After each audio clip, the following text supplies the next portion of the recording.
Selamat siang untuk kita semuanya, salam sejahtera.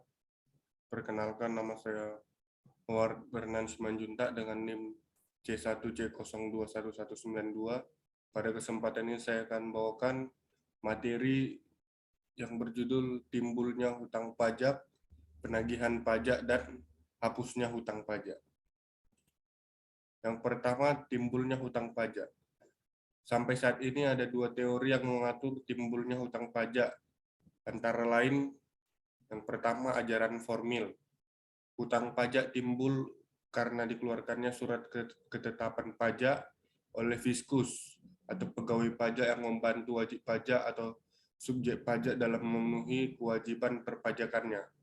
Hal ini terjadi jika pemungutan pajak dilakukan dengan official assessment system, itu sistem pemungutan pajak di mana jumlah pajak yang harus dibayar dan dihitung oleh fiskus.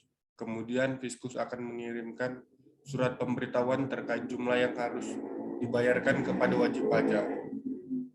Yang kedua ada ajaran material.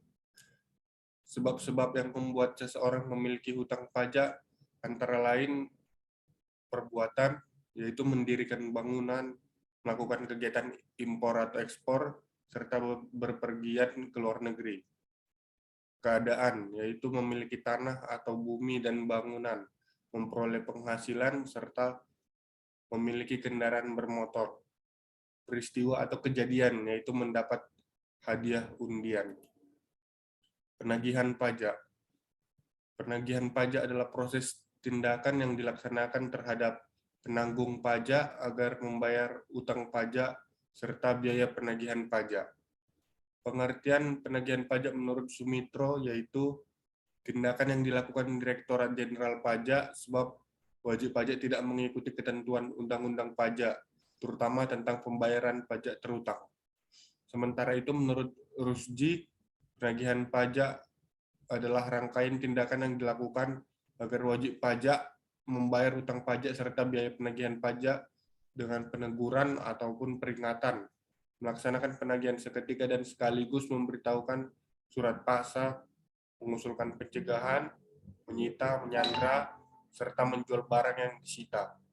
Dasar hukum penagihan pajak telah dicantumkan dalam Undang-Undang Nomor 19 Tahun 1997 mengenai penagihan pajak dengan surat paksa. Undang-undang ini mulai diberlakukan sejak 23 Mei 1997. Undang-undang kemudian diamandemen dengan Undang-Undang Nomor 19 Tahun 2000 yang dimulai diberlakukan sejak 1 Januari 2001. Tata cara dan proses penagihan pajak ada 4, yaitu yang pertama, penagihan dengan surat teguran. Surat teguran atau biasa disebut juga surat peringatan adalah surat yang dikeluarkan untuk melakukan penagihan pajak. Yang kedua ada penagihan dengan surat paksa. Surat paksa adalah surat yang akan dikeluarkan apabila 21 hari setelah jatuh tempo surat teguran belum juga dibayarkan. Yang ketiga ada penagihan dengan surat sita. Surat sita adalah surat yang dikeluarkan apabila dalam waktu 2 kali 24 jam sejak dikeluarkannya surat paksa, penanggung pajak belum melunasinya. Yang keempat, penagihan dengan lelang. Lelang akan dilaksanakan apabila dalam waktu 14 hari setelah dikeluarkannya pengumuman lelang, penanggung pajak belum melunasi pajak terutangnya. Ada 5 cara untuk menghapus hutang pajak, yaitu yang pertama, pembayaran. Cara pertama menghapus hutang pajak adalah dengan membayarnya pada negara. Pembayarannya secara lunas dalam bentuk sejumlah uang oleh wajib pajak ke kas negara. Pembayaran ini perlu menggunakan mata uang yang berlaku di Indonesia. Dalam hal ini adalah rupiah. Yang kedua ada kompensasi. Kompensasi dapat dilakukan jika wajib pajak memiliki kelebihan dalam membayar pajak, sehingga dapat digunakan untuk membayar hutang pajak. Kompensasi dapat berupa kompensasi kerugian dan kompensasi pembayaran. Yang ketiga, kadaluarsa. Kadaluarsa di sini adalah kadaluarsa penagihan. Hak untuk menagih pajak kadaluarsa setelah melampaui waktu 5 tahun terhitung sejak tanggal terutang pajak atau berakhirnya masa pajak, bagian tahun pajak atau tahun pajak yang bersangkutan. Yang keempat ada pembebasan. Pembebasan di sini bukan berarti menghilangkan pokok utang pajak, meniadakan sanksi administratif terkait uang utang pajak.